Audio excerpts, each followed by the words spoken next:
Continuing with post-COVID, getting you active and moving again.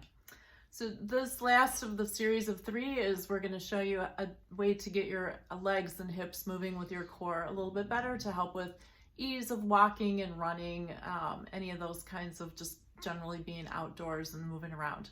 So I'm Cara from Kinetic Konnections. This is my son Dan, and we're going to show you some bridging based movements that are going to just very specifically help with reintegrating and balancing out how the legs work with the core.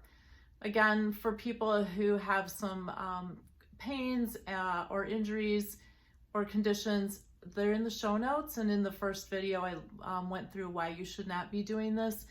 Anybody else? Let's go at it. Dan, lay down on your back.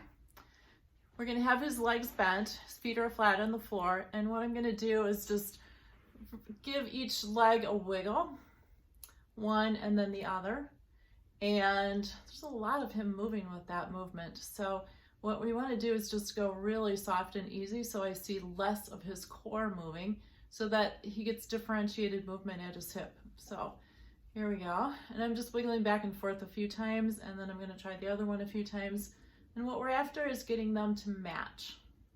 So we're just going back and forth, just real easy. I'm just barely holding on. It's not a firm grasp. So just placing my hand on top, going back and forth. What we're looking for is flow. And there we go. It's starting to move a whole lot easier. And this one is too. And then we're going to take both of them and we'll see if angle-wise, what we want to see is when I bring his legs to the side that his core starts to turn, and the same thing to the other side. So I'm going to bring his legs this way. Look at that great core rotation. And then the other direction, same thing happens. He gets this really nice rotation in his core. So we're not forcing anything. We're not trying to really work hard. This is very playful, light, easy movement, just to get things in that hip joint between the legs and the lower part of the core so that they're nice and open and able to just move around each other well.